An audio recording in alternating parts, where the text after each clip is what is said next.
Hello. Nice to see you on this New Year's Eve evening. Well, anyways, it's probably not New Year's Eve for you because odds are it took me quite a while to edit this.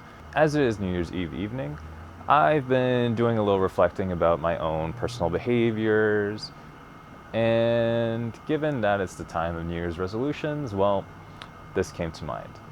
A lot of the people that are quite close to me in my life have told me that I may have a few too many bikes. And I thought I'd make this video where I will go over my entire fleet of bikes in order to get a bit of perspective and see what they might see. Now, they think it's a problem, which it definitely is not. So, I think this will help me get acquainted, as well as you acquainted, with some two-wheeled vehicles that you have and haven't seen on this channel before. I look like I belong in the lighthouse. It is bad luck to give us. Anyways, we're going to go over some two-wheel vehicles today, a little bit different from the usual episodes, but I think you might enjoy it.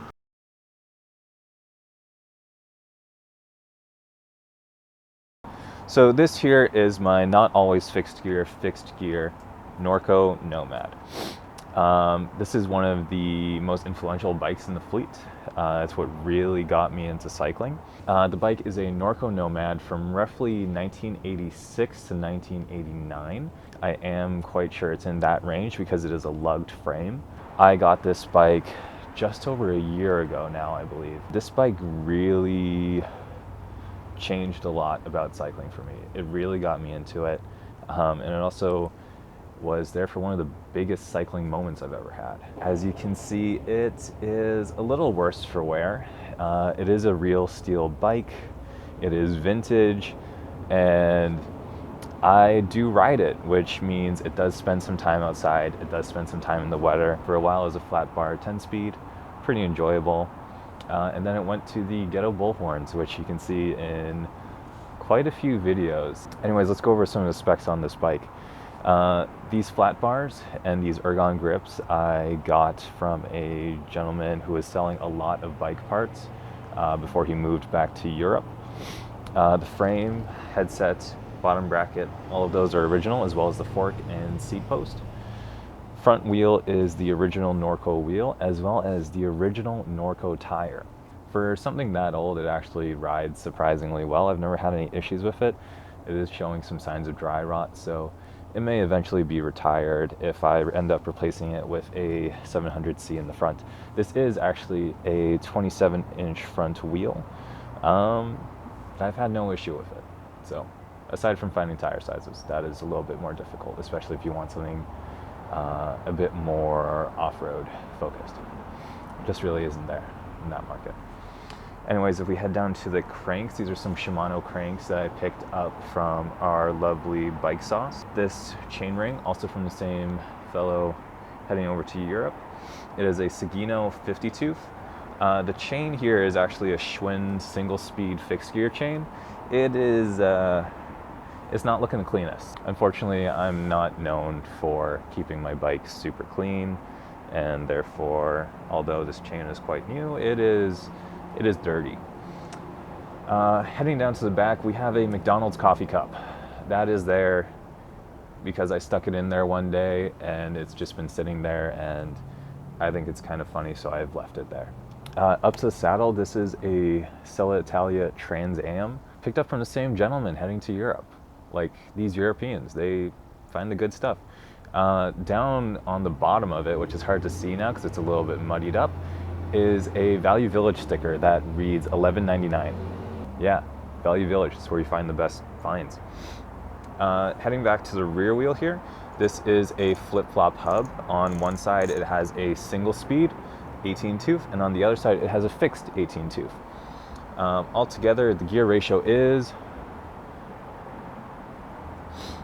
And so, yeah, this wheel, quite good, although it is track hub spacing, so there are some spacers in there to make up for the gap. This does have diagonal dropouts, so I was able to do the proper chain tensioning, which was a true lifesaver, because if you've seen some other videos, the chain has not been properly tensioned. Anyways, I really enjoyed turning this bike fixed gear. For the longest time, only 3 of the 10 speeds worked, and I sort of found like the happy medium and stuck with that. So this is quite close to what that ratio was. anyways, but turning the bike fixed gear has really spiced it up and helped separate it from my race bike, which, gives me a better appreciation for it. So I've really been enjoying that. Aside from that, what else is there to talk about? These pedals from Bike Sauce are Christoph vintage pedals. They do have original cages and leather straps, which I think is quite cool. The only downside about these pedals is they do not have the little tab at the back of them that you use with your foot to strike them and slide your foot in. So getting in with these, especially fixed, is quite difficult because it's continuously rotating, and you really got to time it right in order to get both feet in. Quite difficult. So let's move on to the next one.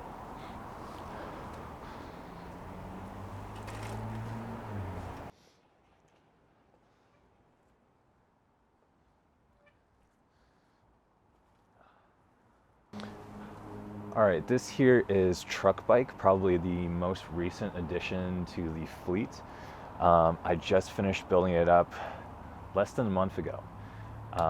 This bike was actually being thrown out by a neighbor. It was just left at the dumpster.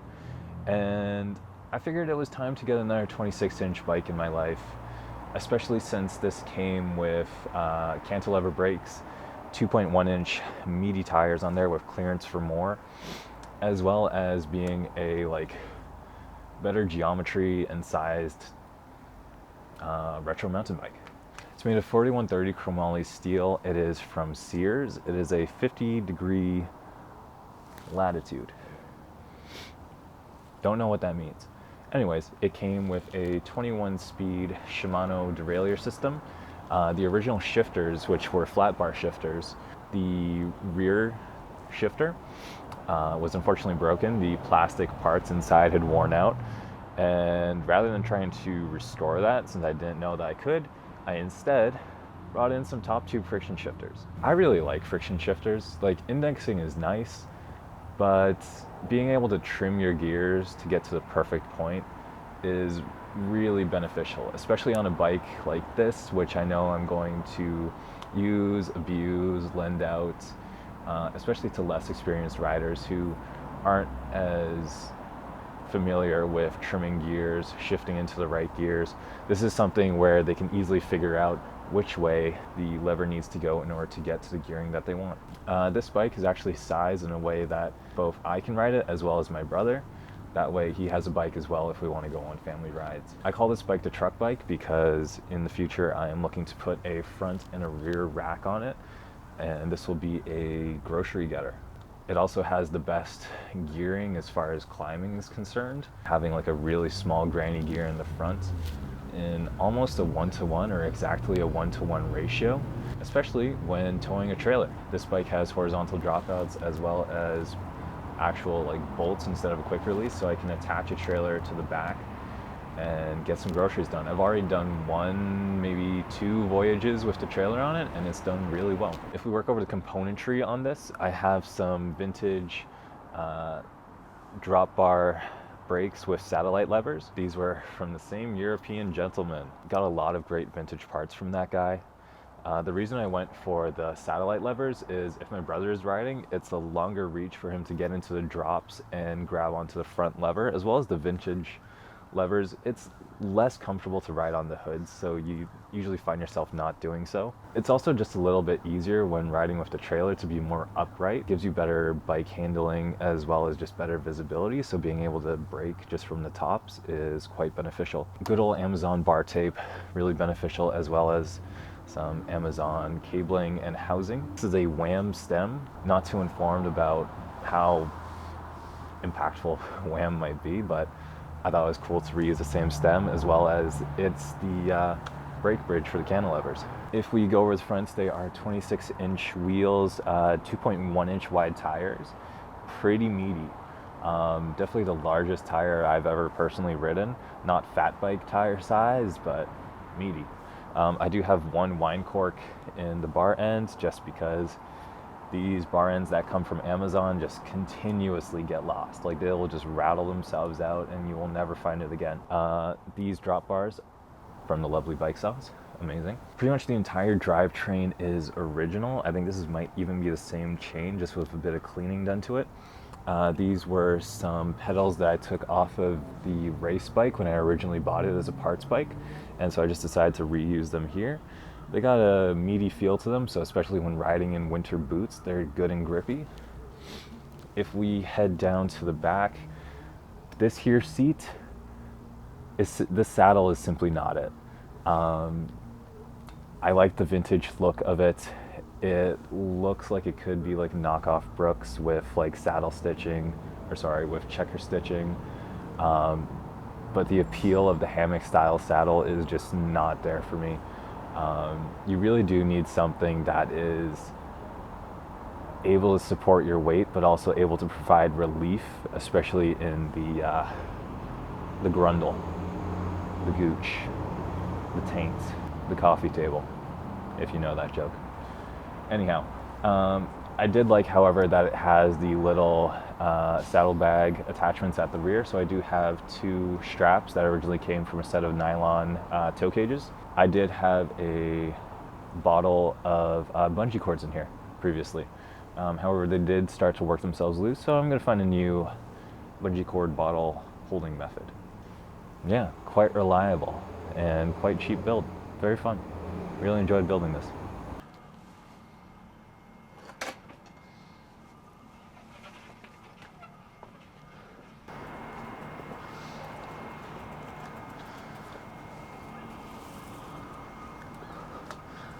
Oh, there we go. Sick. Alright, so this here is actually my mom's bike. It is a folding supercycle, manufactured in England, so pretty old. In contention with the Norco for oldest bike, but I can't be sure. This bike was bought off Kijiji quite a long time ago, and it's stayed mostly stock since. The only thing that I know has been really changed is the rear tire. And as well as the addition of this milk crate and this bright green basket. This is my mom's weekend cruiser and grocery getter whenever I can convince her to go out for a ride. It has some vintage cantilever brakes, these sweet sweeped bars, real cruiser style. Really fun to ride, honestly, this bike. Unfortunately, it's like way too small for me, so like riding it does hurt my knees, but for a good period of the summer, I rode this to work, and I really enjoyed it. It has a 3-speed internal hub in the rear. However, that doesn't really work anymore these days, and yeah, I don't know how to fix that. I could be a bike mechanic, but I'm definitely not a bike mechanic, and that's a little advanced for me.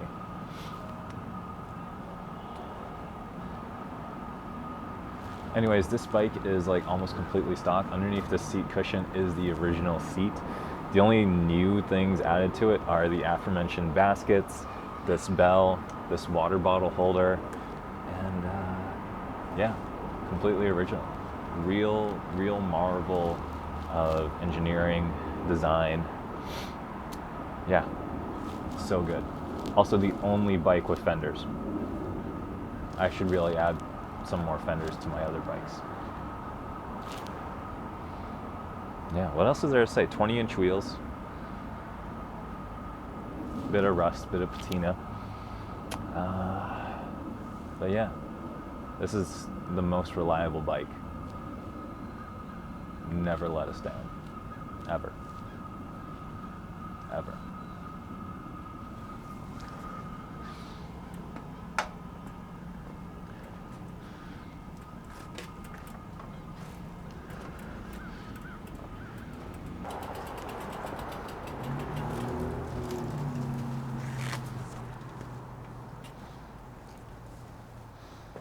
Alrighty. So this here is my race bike. It is a CCM aluminum bike. Yeah, I don't know too much about this actual frame itself. It is 6061 aluminum. It is their road/race model. Not too sure how old it is. One interesting thing about this bike is it is a quill stem bike. However, it came with a adapter to run a 30.6 handlebar. Stem has a bit of a rise to it, which I don't mind because, let's be honest, I'm not going to be able to get down that low. On it are some oval 310s, I think is what they're called. Honestly, can't tell. The logo's under the bar wrap. I have forgotten. If we look at some of the interesting features, currently I have some aero bars on here. Why is that? Well, I am looking to train for a time trial. Yeah, and that's all I'm going to tell you about it. Sorry. I know you're looking for more info, but just got to make you wait. It has some aero bars on it. These are some like really nicely cushioned and padded ones. I also have a camera mount out here because, you know, if I do something like this, I kind of got to film it. Don't know why, but I just do. Anyways, headed back down to the bars, we have our brakes and shifters. Up here is an 11-speed L2 gravel group set. I bought this off of Kijiji for about 60 bucks from a gentleman who no longer wanted it. This thing has worked great. 11 speeds, it can run up to a 48 tooth in the rear, I believe. And as far as being a bike brand from China that received a lot of skepticism in the beginning, this has been extremely reliable. If we head on down and back, we are going to run into these Shimano cranks, which attached to them are some of the CCM Canadian Tire pedals. On these pedals, I have some MKS toe cages with the original MKS leather straps as well. Brought to you by, guess who? Bike Sauce. Bike Sauce, amazing, love them. The chainring is a 52 tooth chainring from a brand called Decas. That doesn't sound right. Decas? Let's call them Decas. A brand called Decas on Amazon. Heading down is a microshift cassette. It is 11-speed Shimano style cassette. I believe it's an 11 to 46 speed cassette. The only issue being that the SRAM chain that I bought for 11 speed does not have the room to actually use the entire range of the cassette. So I will have to Frankenstein a 1.5 length chain or something like that in the future in order to make full range of the cassette, because currently I can use 9 of the 11 speeds. Going any further than that, it just starts to click into 10th, but will not get there fully. And I have no desire to fully wear out that cassette, being how new it is. Looking then at the wheels, these are some Mavic Axioms that I picked up off of Kijiji when I was building this bike. Pretty much everything aside from a few items is from Kijiji and is secondhand, which, you know, I really love that. Yeah, these are some really great road wheels. Honestly, probably too good to be on this bike, but so be it. Moving on to the saddle. This saddle, I don't know too much about it. The only branding it has on it is the words KHS and Velo. Not too sure if it's an actual KHS saddle, a knockoff. Anyways, when I first got it, it had quite a lot of damage to it. As you can see, it's missing a fair deal of the nose. It's ripped on this side of the sit bone support as well as the other side. It has seen a few things for sure, but it is pretty comfy, and I'll be honest, for a seat that doesn't have a cutout relief channel, this is really good. It works extremely well, and I've been quite happy with it. Oh, and yes, I do have a kickstand on my race bike. If I was racing it, would I take it off? Maybe, but I'll be honest, as a commute bike, I really appreciate the kickstand being there because I can stop anywhere. Get off my bike, put the kickstand down, step away, mess with cameras on the rear of the bike, on the front, cameras off the bike, etc. Makes it real easy instead of having to find something to lean the bike against and worry about dropping it. Anyways, I think that's about everything on this bike to talk about. So let's move on to the next.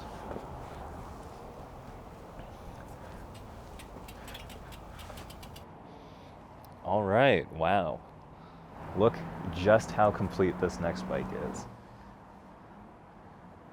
So this bike here is a super lightweight aero race bike. The fastest bike you've ever seen. Anyways, this is a vintage Miele road bike. It's more of a cruiser. It has that dropped top tube. I picked up this bike for a friend. She was looking to get a bike that was her size and something that was a little bit more capable than the 24-inch kids bike that she'd previously been riding. I found this at the reuse depot on the 3rd floor of OCAD. I quickly realized why it was in the reuse depot. This bike here has an egregiously seized seat post. This thing has not come out. I have had this bike frame in my possession since late November of last year, and yeah, I haven't quite gone to it. But this year that'll change. This bike will be ready come spring.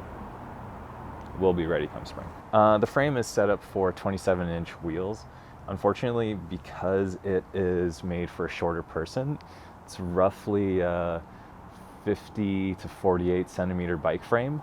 The clearance on here doesn't allow me to convert from 27 to 700. This brake bridge, very close to the tire, and that is using 1/8 inch 27 tires. So yeah, quite close. Luckily though, it has bossing for a bottle cage, which my vintage bike doesn't. Oh, yeah, this bike definitely is patinaed, and she has expressed her desire to repaint it. And yeah, I'm really excited to see what she does with it, and I'm really excited to get it running for her once I get this seat post out, once I get it out. But all of the other parts are in possession, and I'm gonna really enjoy getting to ride with her once this is finished. So yeah, I'll be looking forward to that. Let me just pretend to wheel it out here.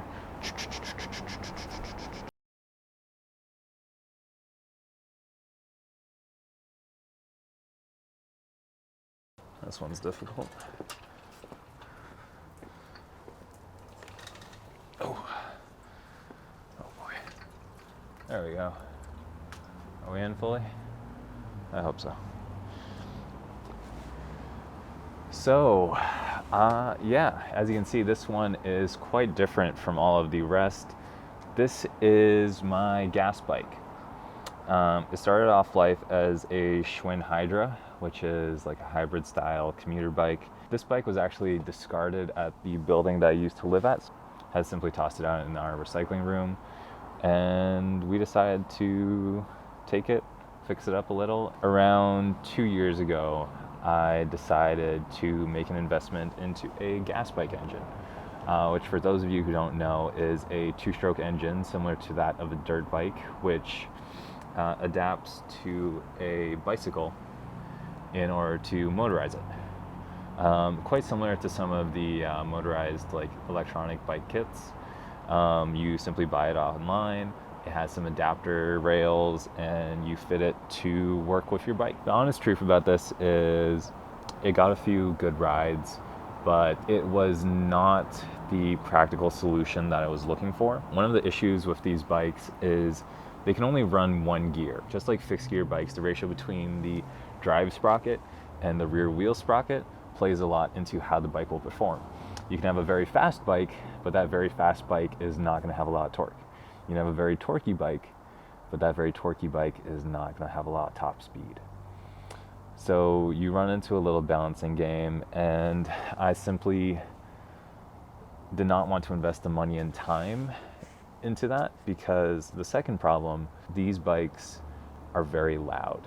If you've ever heard a 2-stroke dirt bike, it's already extremely loud, even with a large amount of baffling, and a large amount of baffling this does not have.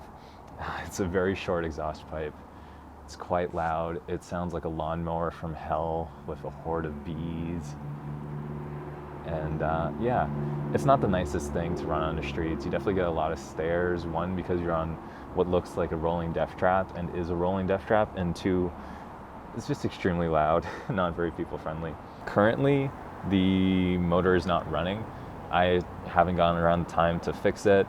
It will need to be disassembled and cleaned, simply because it does have fuel in it, and if you know anything about carbureted engines and modern gas, it's that modern gas will break down into corn syrup and basically clog this entire thing. So that is a future problem that I simply don't have the time to dedicate towards now. Oh, another thing is, because of the additional weight and vibrations on this bike, the rear tire continuously had an issue of puncturing. There's simply too much weight on the rear, and it would continuously blow tubes to the point where I invested in a solid rubber rear tire. My God, was that the worst experience of tire installation I've ever lived through, because this thing is just pain. It is horrible. I hope you never have to deal with installing a solid tire, because yeah. Anyhow, I invested in a solid rubber rear tire to negate that problem. But honestly, I think this project itself is just going to have to find another time to exist. I will be removing the gas engine off of this bike, and this bike will probably end up getting donated to a friend who's in need of a, decent riding bike. By no means is this thing a racing machine. This is definitely a to B commuter. Yeah, I hope it can return to that use, because the bare bones of it, it is a good bike. And you know what? As much as it pains me to part with the investment of that rear tire, I do not have it in me to take it off. So I think whoever I end up giving this to will really like that they don't have to worry about reinstalling their rear tire. Oh, and this does have shocks in the front. However, they're not great. They could use some service. I don't know how to do that either. It's 3x8, so you got 24 potential pairings of gears. Yeah, it has some interesting parts on it, like this front bar extender, which allows you to attach more things to it if you need that, like maybe 7 lights. It has a speedometer on it. It does have a horn on it. I'm not going to squeeze it because that would be annoying. It does, however, have a bent front brake lever. There was a period where I was very inspired by Seth's Bike Hacks, now known as Burn Peak, to try mountain biking. And this was not the bike to do it on. This is not a mountain bike, by no means. And I went downhill very fast and then stopped very abruptly. I crashed, went over the bars. The left brake lever went into my thigh, not penetrating, not like stabbing into my thigh, but it bent the lever. So that tells you how hard I hit it. And I hit it quite hard. I had a very big bruise for quite a while. It was very bad because I also had to walk my way back, and that was just a whole journey, which I'll save for another time. We'll do a story time or something like that. That is this bike. So yeah, back in storage it goes, and later on it will be stripped of its amazing 2-stroke engine and restored to the commuter that it once was, so that others may enjoy it. Oh god. Oh. It's also extremely heavy with the engine.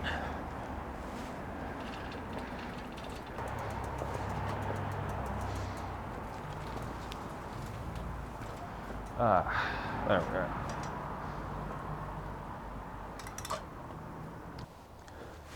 So this here is my Supercycle SC 1800.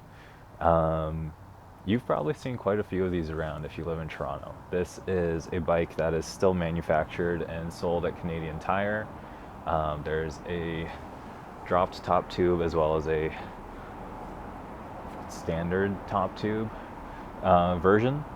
This is a 26-inch mountain bike. It's got V-brakes on it. It's got a 3x6, I think. All around decent bike. Real solid, pretty reliable. I used to get around quite a bit on this thing. Yeah, I'd credit a lot of my riding to this bike.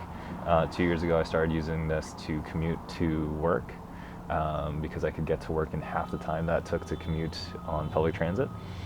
And yeah, this really got me going with that, and really set in motion just a period of independence, maybe. I'm not quite sure what I call that, but yeah, this bike really helped with that. I don't think I would be doing Bikes of OCAD if it weren't for this thing. Yeah, nothing really crazy about this bike. It's survived a few incidents. Yeah, it's gotten its tire slashed accidentally. He knows who he is. Did crash it once, messed up the rear shifter. Have a aftermarket one. It is a Shimano, but it's not the right type of Shimano because I didn't know how to do that back then. And it does all right. It does all right. I think it's really a 15 speed now because you can't use the biggest gear, but that's fine. Yeah, my brother currently rides this bike, but as I said before, the truck bike is now the new brother bike, like brother bear, brother bike. Yeah, as I said, the truck bike is now the bike that he will get to use, and this bike will be given to someone in need of a bike. Also, the wheelbase, quite short, so it's like really agile. Yeah, all around good bike. Just unfortunately not the right type of bike for me. So this bike will find a new home where it can be appreciated.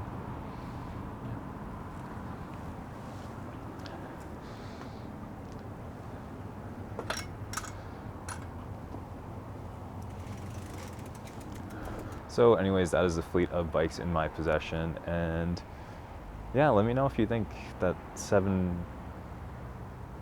bikes is too many for one person. Yeah, let me know which one you're interested to learn more about. I'd love to do some story times, talk about some things, especially when I was just starting riding. I think there's maybe not enough stories about that.